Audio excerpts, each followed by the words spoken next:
صدیق ہیں، وہ شہید ہیں، وہ صالحین ہیں، یعنی ان کا مقام اللہ کی بارگاہ میں یہ ہے کہ یہ اللہ کے انعام یافتہ بندے ہیں۔ اور نماز کے اندر ہم کہتے ہیں کہ یا اللہ جن پر تو نے اپنا انعام کیا ہمیں ان کے راستے پر چلا۔ لہذا پتہ یہ چلا نبی بھی اللہ کی بارگاہ کے مقبول ہیں، محبوب ہیں، ولی بھی اللہ کی بارگاہ کے مقبول و محبوب ہیں، شہید بھی اللہ کی بارگاہ کے محبوب و مقبول ہیں، صالحین بھی اللہ کی بارگاہ کے محبوب و مقبول ہیں۔ یہ تو قبول ہی قبول ہے نا، تبھی تو اللہ کریم نے انہیں انعام سے نوازا ہے۔ لیکن نماز پڑھ کر کوئی بندہ ایسا ہے جو یہ کہے کہ میری نماز ہر حال میں قبول ہو گئی ہے؟ کیا حج کرنے کے بعد کوئی بندہ کہہ سکتا ہے کہ میرا حج قبول ہو گیا ہے؟ روزہ رکھ کر کوئی بندہ کہہ سکتا ہے کہ ہر حال میں میرا روزہ قبول ہو گیا؟ نہیں کہہ سکتا، اس لیے کہ رب کی مرضی ہے قبول فرمائے، مرضی ہے رد فرمائے۔ لہذا پتہ یہ چلا کہ یہ مشکوک مخلوق ہے۔ مشکوک کا مطلب ہے کہ پتہ نہیں قبول ہوا یا نہیں۔ نماز، روزہ، حج و زکوٰۃ، کوئی بھی نیک عمل پتہ نہیں قبول ہوا یا نہیں ہوا، اس لیے اسے کہتے ہیں یہ مشکوک مخلوق ہے، یعنی شک ہے، پتہ نہیں قبول ہوا ہے نہیں ہوا۔ لیکن ان ہستیوں کے بارے میں کوئی یہ نہیں کہہ سکتا، نبیوں کے بارے میں کوئی کہہ سکتا ہے کہ یہ مقبول نہیں ہے، ولیوں کے بارے میں کوئی کہہ سکتا ہے کہ یہ مقبول نہیں ہے، شہداء کے بارے میں کوئی کہہ سکتا ہے، صالحین کے بارے میں کوئی کہہ سکتا ہے؟ نہیں، اس لیے کہ ان کے مقبول و محبوب ہونے کا اعلان تو اللہ کریم قرآن میں فرما رہا ہے، بلکہ ان کی پیروی کرنے کا حکم قرآن میں ہے۔ وَاتَّبِعْ سَبِيلَ مَنْ أَنَابَ إِلَيَّ،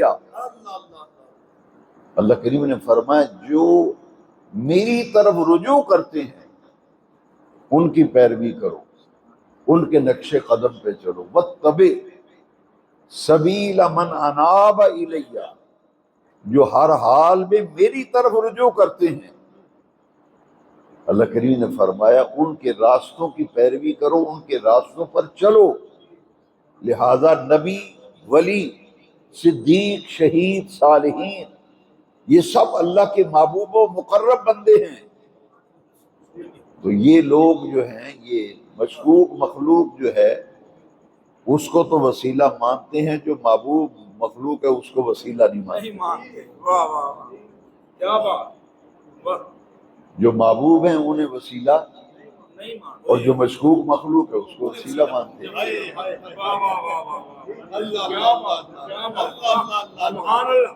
لہذا ان کے مقبول و محبوب ہونے میں کوئی شک نہیں۔ اسی لیے قرآن مجید کی ایک آیت کریمہ جس میں اللہ تبارک و تعالی نے محبوبین اور مقربین کے مقام کو بیان فرمایا، اولئک مع الذین انعم اللہ علیہم، یہ اللہ کی بارگاہ میں اتنے پیارے ہیں، اللہ کی بارگاہ میں اتنے مقرب اور محبوب ہیں کہ بے نیاز رب نے قرآن میں اعلان کیا انعم اللہ علیہم، انعام فرمایا اللہ نے ان پر، من النبیین، انبیاء کرام، والصدیقین، اولیاء کاملین، والشہداء والصالحین، ان میں شہید بھی ہیں اور ان میں صالحین بھی ہیں۔ لہذا یہ بھی اللہ کی بارگاہ میں وسیلہ ہے۔ تو فرمایا اتقوا اللہ وابتغوا الیہ الوسیلہ، قرب الہی پانے کے لیے وسیلے کی ضرورت ہے۔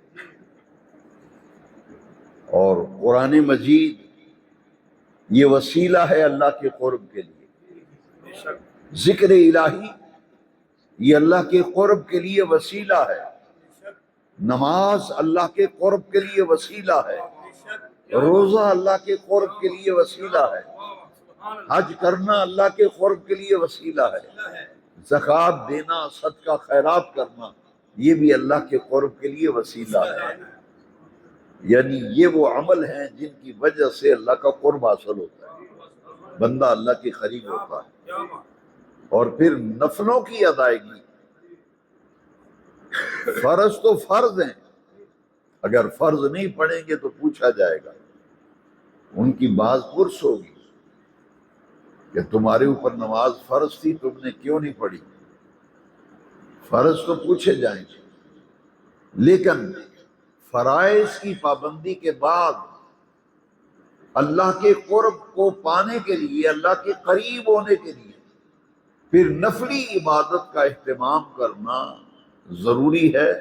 جب تک نفلی عبادات کا اہتمام نہ کیا جائے تو قرب الہی کی منزل پر آدمی چل ہی نہیں سکتا۔ لہذا فرائض کی پابندی اور نوافل کی کثرت و رغبت یہ اللہ کے قرب کے راستے ہیں، اللہ کے قرب کے لیے منزلیں ہیں۔ حضرت غوث العظم شیخ عبد القادر جیلانی شہنشاہ بغداد رضی اللہ عنہ، آپ نے دیکھے نا اللہ کے قرب کے لیے آپ نے جو مجاہدات اور ریاضتیں کی، مجاہدے اور ریاضت کی، جس کا قرآن مجید میں بھی ذکر آیا، مجاہدہ اور ریاضت کتنا ضروری ہے۔ والذین جاہدوا فینا لنہدینہم سبلنا۔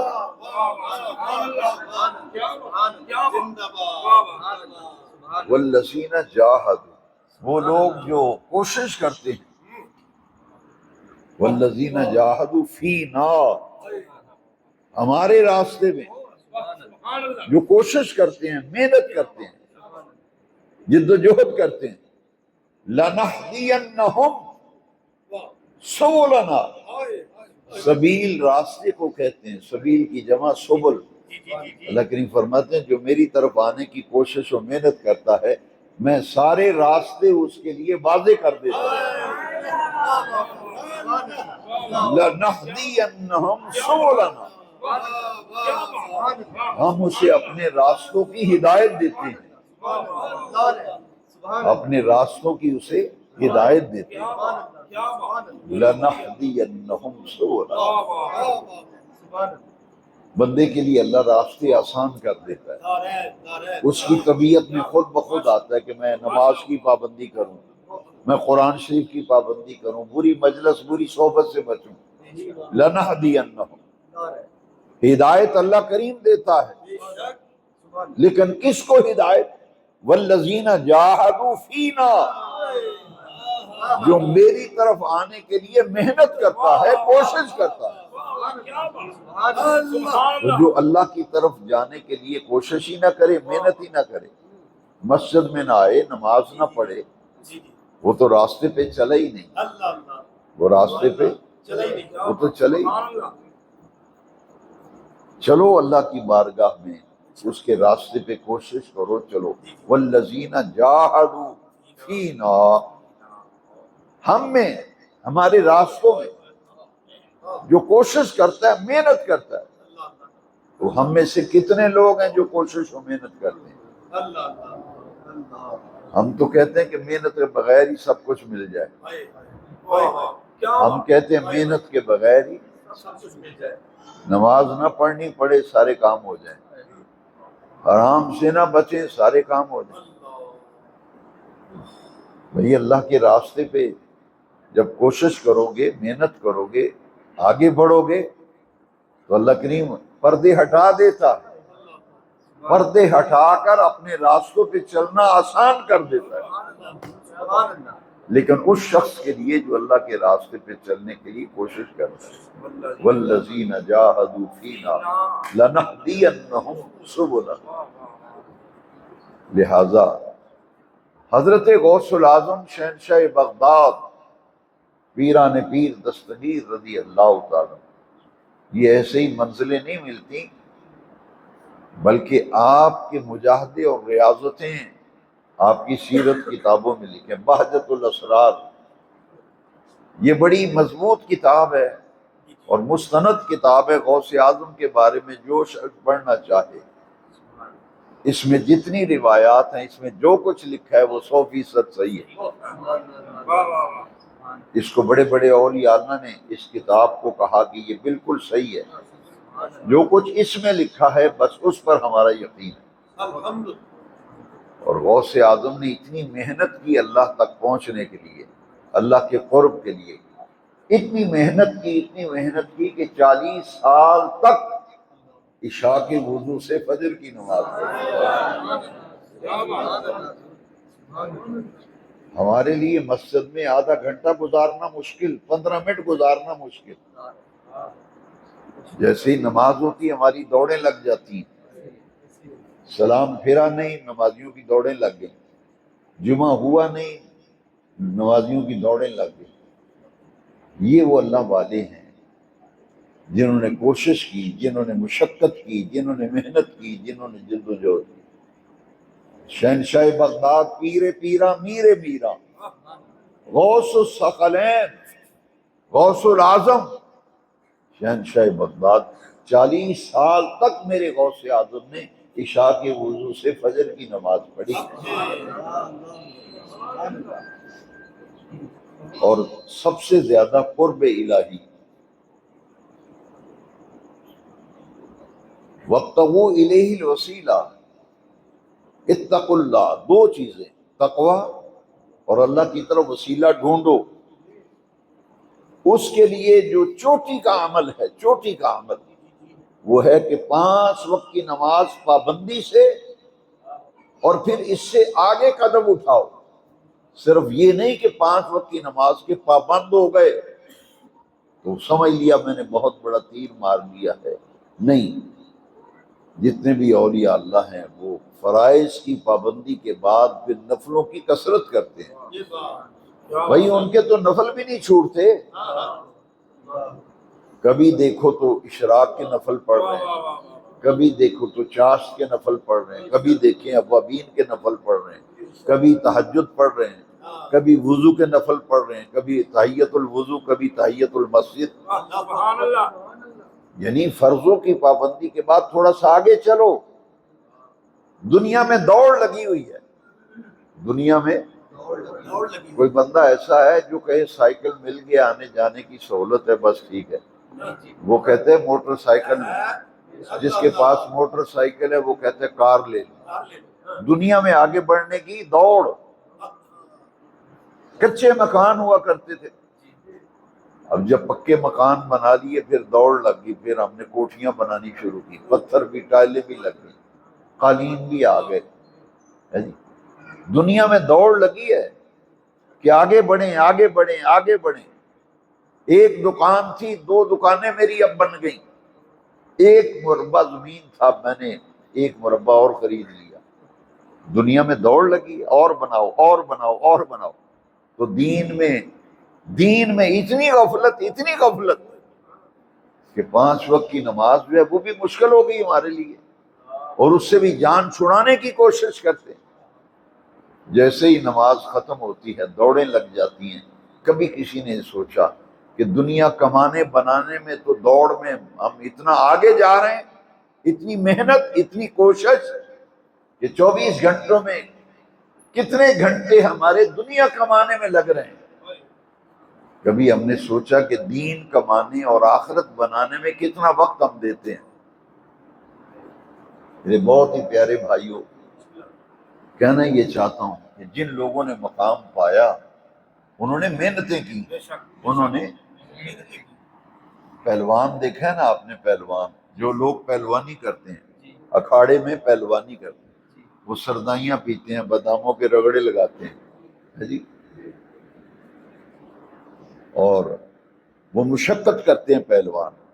کوئی ایسا پہلوان ہے رات بھر سوئے رہے، صبح جا کے اکھاڑے میں لڑنا شروع کر دے؟ بھائی وہ تو محنت کرتا ہے، ڈنڈ نکالتا ہے، سیر کرتا ہے، وزن اٹھاتا ہے، کوشش کرتا ہے۔ یہ جو اللہ کے ولی ہیں یہ رگڑے لگاتے ہیں، یہ نفلوں کی سردائیوں کے رگڑے لگاتے ہیں۔ یہ اللہ کی ضربیں لگاتے ہیں۔ پہلوان طاقت کے لیے بادام کھاتا ہے، سردائیاں پیتا ہے طاقت کے لیے۔ اللہ کے ولی جو ہیں روحانیت کے لیے پھر وہ نفلی عبادت کرتے ہیں۔ جیسے جیسے ولی نفلوں کی کثرت کرتا ہے اس کی روح طاقتور ہوتی ہے۔ یہ باداموں سے گوشت کھانے سے روح طاقتور نہیں ہوتی۔ ایک ہے جسم کی طاقت اور ایک ہے روح کی طاقت۔ جس طرح جسم کو غذا کی ضرورت ہے اسی طرح روح کو بھی غذا کی ضرورت ہے۔ اور روح کی غذا کیا ہے؟ اللہ کا ذکر۔ بس روح کی غذا کیا ہے؟ اللہ کا ذکر۔ جیسے جیسے کثرت ذکر کرو گے، کثرت ذکر، ایسے ایسے روح طاقتور ہوتی جائے۔ میرے غوث پاک کی کرامتیں سننے کے بڑے ہم شیدائی ہیں، لیکن جو بات سمجھنے والی وہ تو کبھی سنی سمجھی نہیں۔ کرامتیں برحق ہیں، ہمارا ایمان ہے، لیکن میں یہ کہتا ہوں کہ یہ سوچو کہ غوث پاک کو یہ مقام ملا کیسے؟ اتنی محنت، اتنی مشقت کہ 40 سال عشاء کے وضو سے فجر کی نماز اور کیسے پڑھی۔ کئی لوگ کہتے ہیں جی ایک میں ہو گیا جی 40 برے عشاء دے وضو نہ فجر کی۔ میں نے کہا اس نے قرآن نہیں پڑھا اس لیے بے خبر ہے۔ اس نے قرآن نہیں پڑھا اس لیے یہ بے خبر ہے۔ اب قرآن سنیں، قرآن کیا فرماتا ہے؟ قرآن یہ فرماتا ہے الذین یبیتون لربہم سجدا وقیاما، ان کی راتیں بسر ہوتی ہیں اپنے رب کے لیے، ان کی راتیں بسر ہوتی ہیں اپنے رب کے لیے۔ الذین یبیتون لربہم سجدا وقیاما، کبھی سجدے میں راتیں گزرتی ہیں، کبھی قیام کے اندر گزرتی ہیں، یعنی ان کی راتیں عبادت میں گزرتی ہیں۔ لہذا یہ مقام ملا مجاہدوں سے، یہ مقام ملا ریاضت سے۔ پھر ایام 20 کے روزے رکھتے ہیں، یہ ہمیں تو 1 مہینے کے روزے رکھنے مشکل ہیں۔ رمضان شریف کے روزے آتے ہیں، ہم بہانے بناتے ہیں، وہ جی طبیعت نہیں میری ٹھیک، میری طبیعت نہیں ٹھیک، میں سفر پہ جاؤں۔ ہمارا یہ حال ہے، لیکن اللہ والے ہر چاند مہینے کی 14، 15، 16 کو روزہ رکھتے ہیں، اور یہ کامل ایام 20 کے روزے، کیونکہ روزہ رکھنے سے بندے کی روح طاقتور ہوتی ہے۔ جسم کمزور ہوتا ہے، روح طاقتور ہوتی ہے۔ اسی لیے اور یہ کاملین نفلوں کی بھی کثرت کرتے ہیں، نفلی روزوں کی کثرت کرتے ہیں۔ ایسے ایسے اولیاء اللہ گزرے ہیں جنہوں نے صوم داؤدی رکھا ہے۔ صوم روزے کو کہتے ہیں۔ صوم داؤدی کیا ہے؟ 1 دن روزہ 1 دن افطار، 1 دن روزہ 1 دن افطار۔ اولیاء کاملین کے احوال پڑھے، بڑے بڑے اولیاء اللہ ایسے ہیں کہ 1 دن روزہ رکھتے تھے، اگلے دن چھوڑتے تھے، پھر اگلے دن روزہ، پھر یہ حضرت داؤد علیہ السلام کے روزے، اسے کہا صوم داؤدی۔ تو بھئی روح طاقتور ہوتی ہے اللہ کے ذکر سے، اللہ کی عبادت سے۔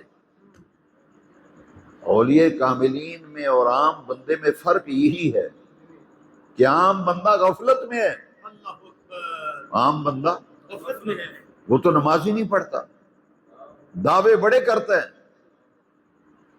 دعوے انسان بہت کرتا ہے، لیکن وہ کچھ بھی نہیں، اس کے پلے ہی کچھ نہیں، کیونکہ دین ہمیں یہ کہتا ہے کہ جو نماز نہیں پڑھتا وہ بندہ کسی کام کار کا ہی نہیں۔ جو نماز نہیں پڑھتا وہ کسی کام کار کا بندہ ہے ہی نہیں، جو نماز نہیں پڑھتا، کیونکہ مسلمان کی شان نماز ہے، مسلمان کی پہچان نماز ہے۔ اس لیے میرے غوث پاک رضی اللہ عنہ کے عرس کے دن ہیں، میں نے مناسب سمجھا کہ میں آپ کا پیغام آپ تک پہنچاؤں،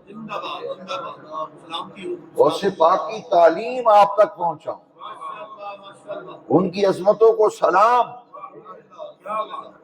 ہم تو ان کا نام جپتے ہیں، ہم ان کی 11ویں شریف کا اہتمام کرتے ہیں۔ قادری کر قادری رکھ قادریوں میں اٹھا، قدر عبد القادر قدرت نما کے۔ لیکن یہ دیکھو کہ جو داتا صاحب نے پیغام دیا، بابا فرید صاحب نے دیا، سلطان باہو نے جو پیغام دیا، مخدوم علاؤالدین صابر قلی علی رحمہ نے جو درس دیا، پیغام دیا، جو تعلیم دی، اس کی طرف ہماری کتنی توجہ ہے۔ لہذا جب بھی کوئی کسی سلسلے میں بیعت ہوتا ہے نا، مرید ہوتا ہے، تو مرشد کامل ہو، وہ پہلا سبق ہی یہ دیتا ہے کہ نماز کی پابندی کرے۔ کامل مرشد جو بھی بیعت ہوگا، ہم ان پیروں کو نہیں مانتے جو یہ کہتے ہیں کہ تیرے حصے دیاں نمازاں میں پڑھنی، یہ جہالت ہے، جہالت۔ ہماری قوم جاہلوں کو مانتی ہے اور کہتے ہیں جی ساڑھے پیر صاحبہ نے تواڈے حصے دیاں نمازاں میں پڑھا گا۔ کیا حضور نے صحابہ سے فرمایا کہ تواڈے حصے دیاں میں نمازاں پڑھا؟ وہ کلمہ تم نے کن کا پڑھا ہے؟ آمنہ کے لال کا کلمہ پڑھا ہے۔ تو کبھی سوچا ہے کہ حضور نے کسی کو فرمایا ہے کہ تمہیں اب نمازوں کی ضرورت نہیں ہے؟ حضور کا جب وصال ہوا نا، نبی پاک صلی اللہ علیہ وسلم وصال کے وقت اپنی صاحبزادی سیدہ زہرا پاک کو حضور نے کیا ارشاد فرمایا تھا؟ کیا یہ امت بھول گئی ہے؟ میرے نبی پاک نے 3 دفعہ ایک ہی بات کی تھی۔ ادھر حضور کا وصال ہو رہا ہے، ادھر زہرا پاک کو 3 مرتبہ حضور نے فرمایا بیٹی زہرا الصلاۃ الصلاۃ الصلاۃ، 3 مرتبہ فرمایا، بیٹی نماز بیٹی نماز بیٹی نماز۔ وہاں تینوں پھر مرید ہونے کا فائدہ کی جے تو نماز پڑھنی، جے تو روزے رکھنے نے تو تینوں مرید ہونے کا فائدہ کی۔ یہ جہالت کی انتہا ہے، جبکہ قرآن کہتا ہے ان الصلاۃ کانت علی المؤمنین کتابا موقوتا، 5 وقت کی نماز فرض ہے۔ ڈاکٹر اقبال نے کہا کہ مسجد تو بنا دی شب بھر میں ایمان کی حرارت والوں نے، من اپنا پرانا پاپی ہے برسوں میں نمازی بن نہ سکتا۔ لاہور میں بھاٹی گیٹ سے شالنی کی طرف جائیں، رستے میں آپ کو ایک مسجد نظر آئے گی، اس مسجد کا نام ہے مسجد شب بھر۔ ایک رات میں وہ مسجد بنی تھی۔ سکھوں نے کہا تھا کہ ہم نے مسجد نہیں یہاں بننے دینی، تو مسلمانوں میں اتنا جذبہ تھا کہ ایک رات کے اندر پوری مسجد مکمل ہو گئی۔ مسجد تو چھوٹی ہے لیکن یہ جذبہ بڑا تھا، 2 منزلہ مسجد بنی، کونے کے اوپر ہے، اور یہ ان مسلمانوں کا جذبہ تھا۔ تو اقبال نے کہا کہ مسجد تو بنا دی ہے لیکن نمازی کوئی نہیں۔ مسجد تو بنا دی شب بھر میں ایمان کی حرارت والوں نے، من اپنا پرانا پاپی ہے برسوں میں نمازی بن نہ سکا۔ مسجدیں بنائے جا رہے ہیں، قالین بچھائے جا رہے ہیں، پتھر ٹائلیں لگائے جا رہے ہیں، تو یہ آباد کس سے ہوتی ہیں مسجدیں؟ قالین سے آباد ہوتی ہیں؟ مسجدیں پتھر لگانے سے آباد ہوتی ہیں؟ اے سی لگانے سے آباد ہوتی ہیں؟ کس نے کہا آپ کو؟ یہ تو مسجد کی زیب و زینت ہے، قالین مسجد کی زیب و زینت، نمازیوں کی سہولت، اے سی نمازیوں کی سہولت، وضو خانے اچھے، واش روم اچھے، مسجد نمازیوں کی سہولت۔ ان چیزوں سے مسجد آباد نہیں ہوتی، مسجد آباد ہوتی ہے نمازیوں سے۔ مسجد آباد ہوتی ہے۔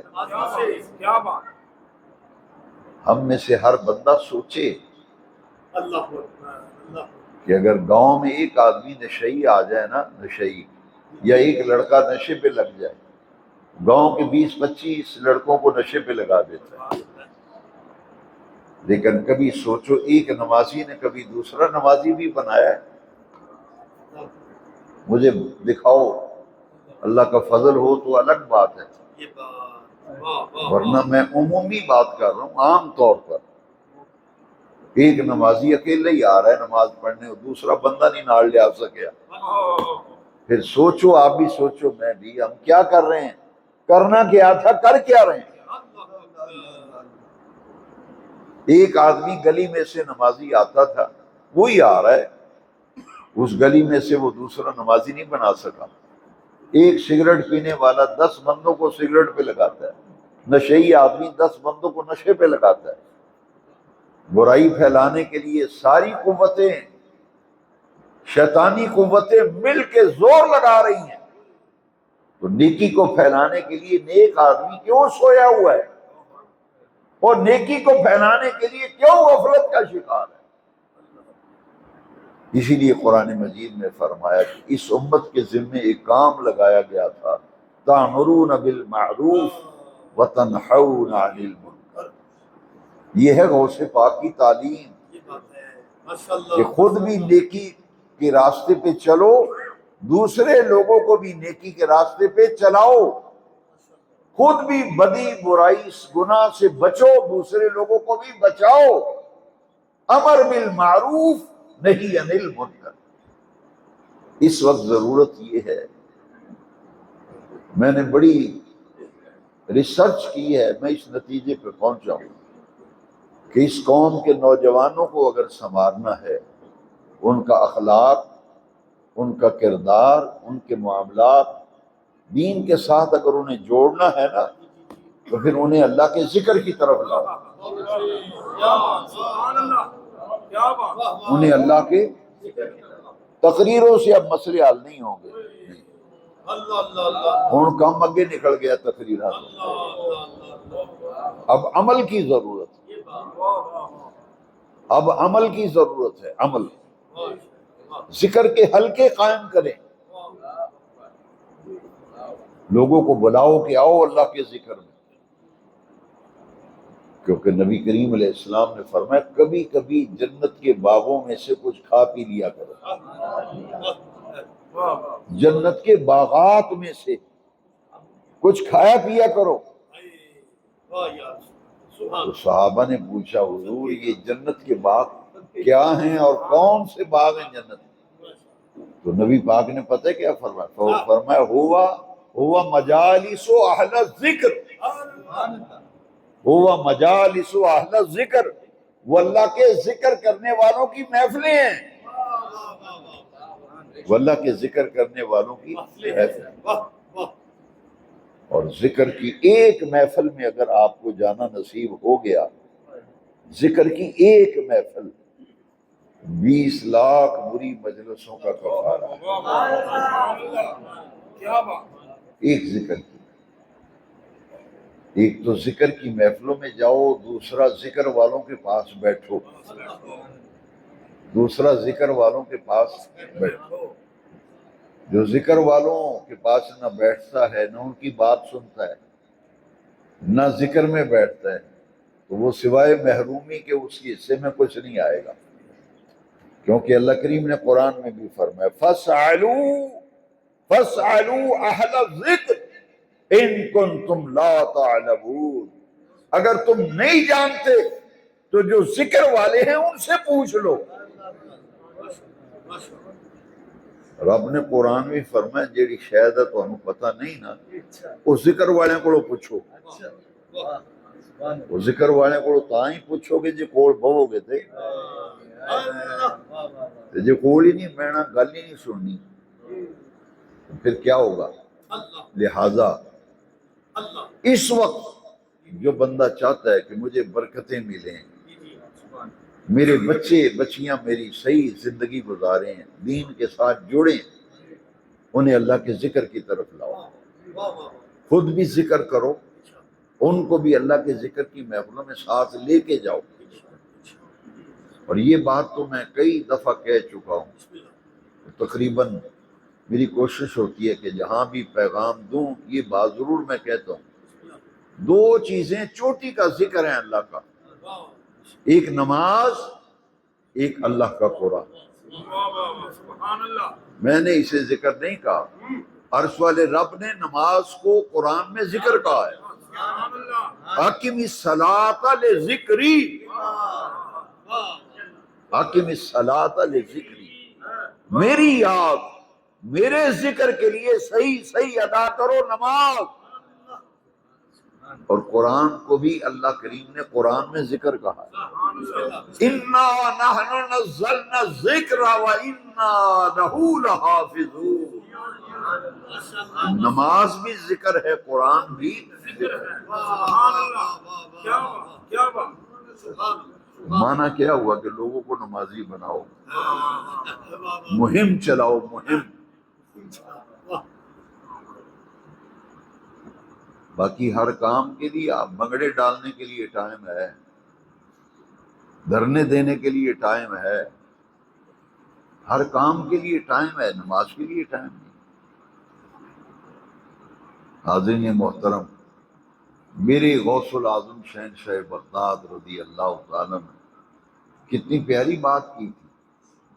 آپ نے غلاف کعبہ پکڑ کے کہا تھا، دعا مانگی تھی کہ اے میرے رب کریم، اگر میری مغفرت نہ فرمائی تو مجھے نابینا کر کے اٹھانا۔ اور ادھر ممبر پہ بیٹھ کے فرمایا، قدمی ہذہ علی رقبۃ کل ولی،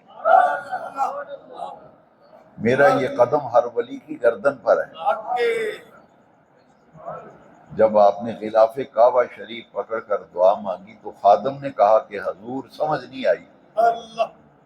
بغداد شریف میں ممبر پہ بیٹھ کے فرمایا، میرا یہ قدم ہر ولی کی گردن پر ہے، اور یہاں یہ فرما رہے ہیں کہ میری بخشش نہ ہوئی تو مجھے نابینا کر کے اٹھانا۔ پورے درس کی جان ہے یہ۔ غوث پاک نے جواب میں حدیث شریف سنائی۔ اس سوال کا جواب کہاں سے دیا؟ حدیث پاک۔ فرمایا نبی پاک کی حدیث، الایمان بین الخوف والرجاء، ایمان خوف اور امید کی درمیانی حالت کا نام ایمان ہے۔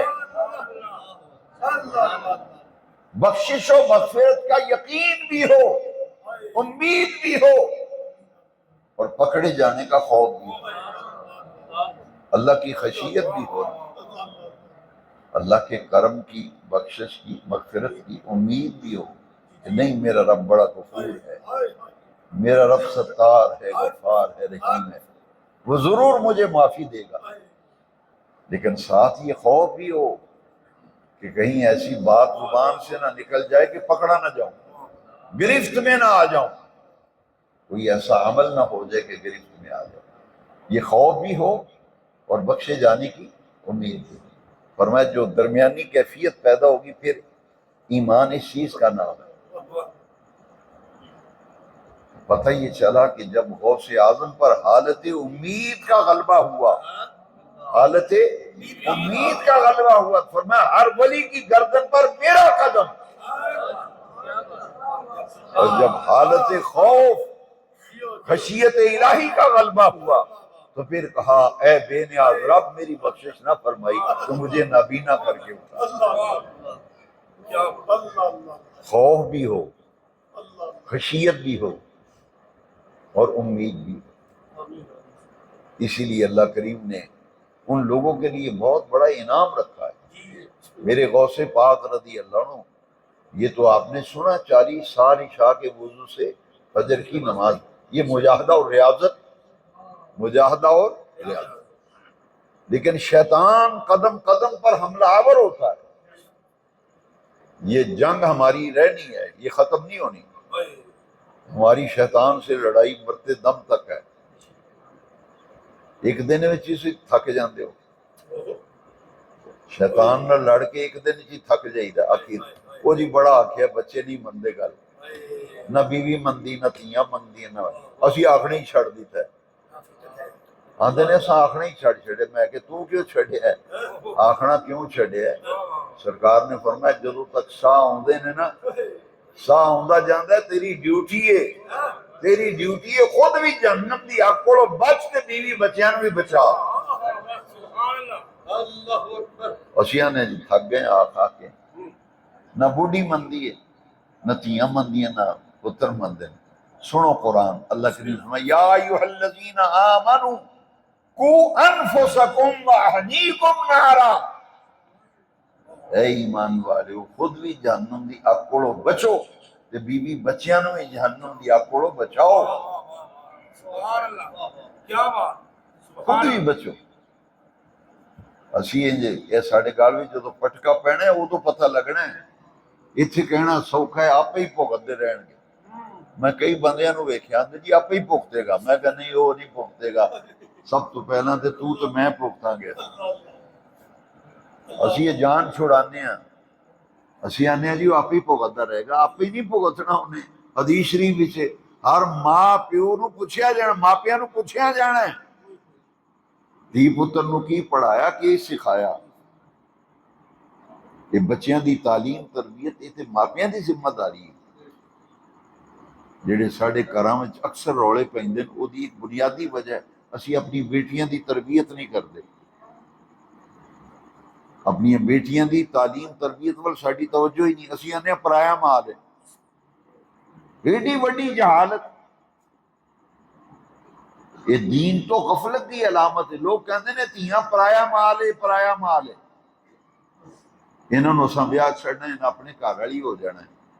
وہ پرایا مال نہیں سجنا، تیرے جنت میں جان دا یہ ذریعہ ہی۔ کیا بات، کیا بات، واہ واہ، وہ ساڑھے ذہنہ وچ ایک خبیث وڑیا ہے، وہ خباثت ہی وڑی، یہ جی پرایا مال ہے۔ اسے واسطے جدو باپ فوت ہوندا ہے بھرا بھیناں نوں حصہ نہیں دیندے جائیداد وچ، پتہ کی آندے کدی بھیناں وی حصہ لیا ہے؟ تے قرآن بھی تے اللہ کریم نے جس طرح باپ دی جائیداد بھی تیرا حصہ ہے، تیریاں بھیناں دا بھی حصہ ہے، تے تو آنا جی کدی تیاں بھی حصہ لیا ہے، کدی بھیناں بھی حصہ لیا ہے۔ جدو رب حصہ رکھیا تے تو کیوں انکار کرنا ہے؟ کیا بات، جی پرایا مال، میں کہ پرایا نہیں۔ میں جدوں دی حدیث پڑھی، جدوں دی حدیث شریف پڑھی بڑا حوصلہ ہویا۔ بیٹے دے بارے وچ کوئی حدیث نہیں، اگر ہے تے مینوں لیاؤ، میں منہ منگیا انعام دیاں۔ بیٹے دے بارے وچ، بیٹی دے بارے وچ حدیث سنو۔ وہ فرمایا یہ تھی جم پوے تے منہ بنا لینا ہے، پوچھئے نا سناؤ جی پھر، وہ جی بیٹی ہوئی تے بیٹا ہوئے تے نال مٹھائی پھڑی تے نال جناب چہرہ کھلیا، وہ جی پتر ہویا تہاڈی دعا نال رب نے بیٹا دیتا ہے۔ تی دی واری تیرا منہ خراب ہو جاندہ ہے۔ کدی سوچے دین کی آندہ، دین تو دوری دی وجہ ہے۔ میرے نبی پاک کی حدیث ہے جنہوں اللہ تی دے وے یا تیاں دے وے، انہوں دی اچھی تعلیم، اچھی پرورش، اچھی تربیت کرے تے بالغ ہو جان، نیک صالح رشتہ دیکھ کے انہوں ویاہ دے۔ سونے نبی پاک نے فرمایا جنت وچ میرے نال انج ہوئے گا جویں دو انگلیاں آپس میں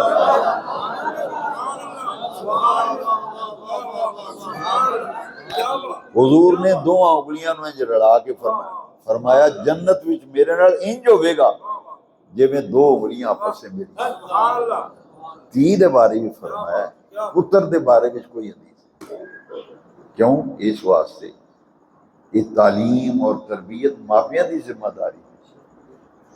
اسی جدوں انہوں نے دین والے پاسے لیاؤنا ہی نہیں، تربیت کرنی نہیں، تبدیلی کس طرح آئے گی پھر؟ اس واسطے ساری ذمہ داری اسی اپنی زندگیاں بھی سنواریے تے اپنے کول بہن والے دی زندگی سنواریے۔ ایک تے اولاد ہے نا، اولاد دے علاوہ بھی میری تہاڈی ایک ذمہ داری وہ کی ہے؟ دھی پتر نوں تے سنوارنا ساڈے ذمے رب نے لایا نا۔ قرآن دی آیت ہے قو انفسکم واہلیکم نارا، آپ بھی جہنم دی اگ کولوں بچو تے بیوی بچیاں نے بھی جہنم دی اگ کولوں بچاؤ۔ اسی طرح جنہاں کول ساڈا بہنا اٹھنا ہے انہوں نے بھی بچانا ساڈی ذمہ داری، انہوں نے بھی بچانا۔ انہوں نے نیکی دے رستے اتنے لیاونا، خیر بھلائی نیکی ہدایت یہ ول لوکاں نو بلانا۔ وَلْتَكُن مِّنكُمْ أُمَّةٌ يَدْعُونَ إِلَى الْخَيْرِ، عرش والے رب نے قرآن بھی فرمایا تواڈے وچوں کچھ لوگ یہ وجہ ہونے چاہیے نے جڑے لوکاں نو خیر ول بلان۔ سبحان اللہ۔ تسی تے میں سوچی اپنے گریبان وچ آن کے جنی ساڈی عمر ہو گئی اسا کنے کو بندیاں نو خیر ول بلایا، کنے کو بندیاں نو خیر ول بلایا۔ تو قرآن آخدا ہے تواڈے وچوں کچھ بندے یہ وجہ ہونے چاہیے نے جڑے لوکاں نو خیر ول بلان، نیکی ول، بھلائی دے کماں ول، ہدایت ول، لوکاں نو دعوت دیو، بلاؤ۔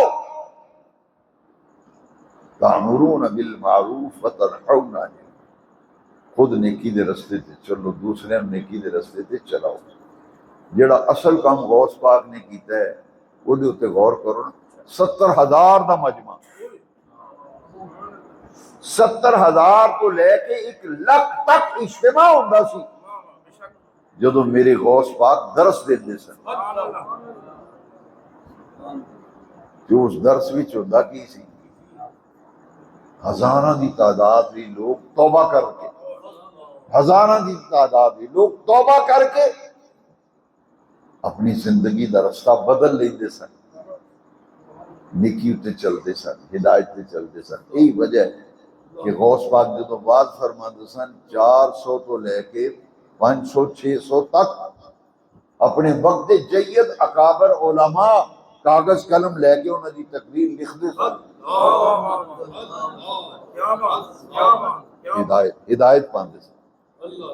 ایک سال وچ انہوں دے مدرسے وچوں جڑے عالم تیار ہو کے نکلتے سن انہوں دی تعداد 3,000 سی۔ 3,000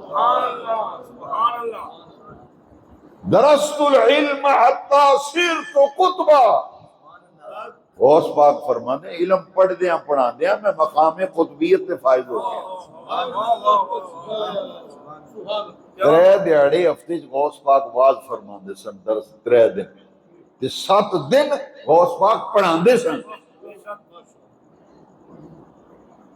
13 علوم تسی سبجیکٹ جنوں آندے ہو، physics, chemistry, algebra, mathematics, English, یہ علوم نے میرے غوث پاک ایک دن بھی 13 مضمون، 13 مضامین، 13 علوم مسند تے بہ کے تے غوث پاک پڑھاندے سن۔ سال بعد اس امت نو 3,000 علماء دا تحفہ دیندے سن۔ ایک سال بھی 3,000 تو زیادہ عالم تیار کر کے غوث پاک حضور دی امت نو تحفہ دیندے سن۔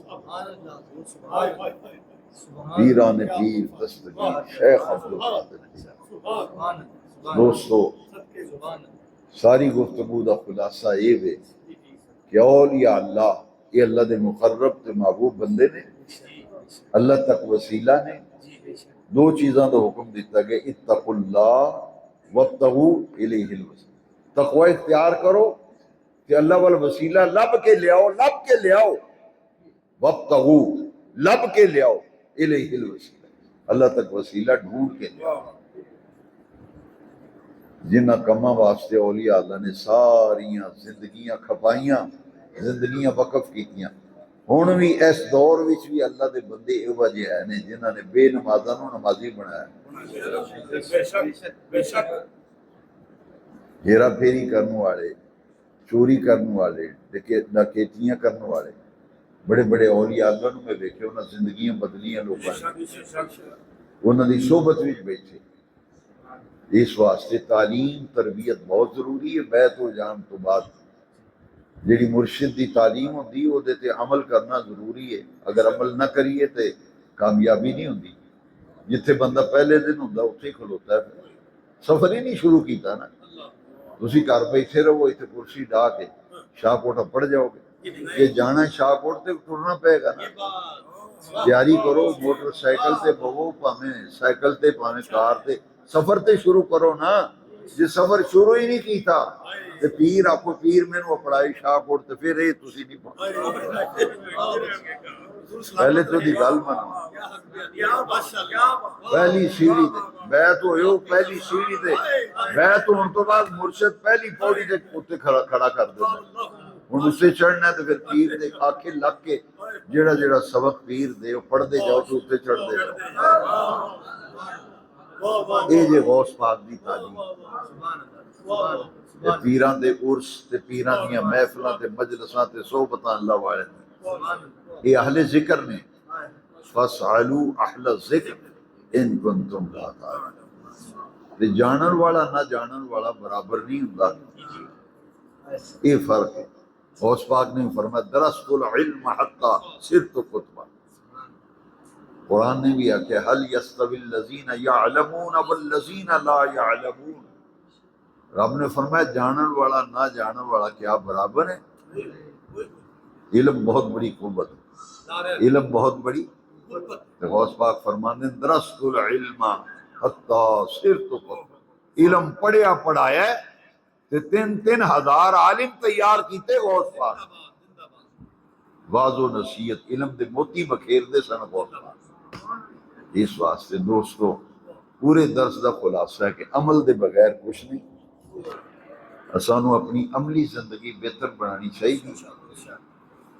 اجر سب تو پہلا جڑا کرنے والا کام ہے نماز دے متعلق جڑی سستی تے غفلت ساڈے وچ پائی جاندی پہلا تے اینو دور کرو نا اے ڈیفیکٹ پہ گیا بڑی بڑی خرابی بھی نماز ہونا بڑا بڑا ڈیفیکٹ ہے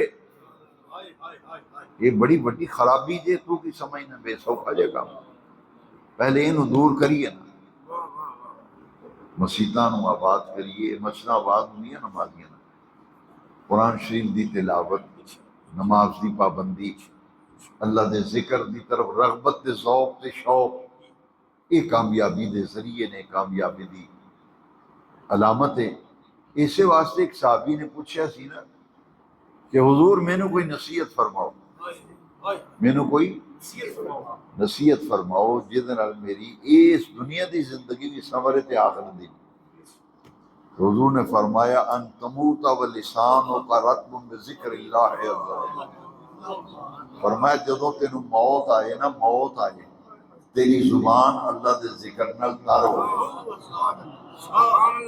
جدوں تینوں موت آئے تے تیری زبان اللہ دے ذکر نال تے جے دنیا وچ ذکر نہیں کیتا زبان تے ذکر لیاندا ہی نہیں تے مردی واری اونوں کلمہ کی نصیب ہونا ذکر دے عادی بنو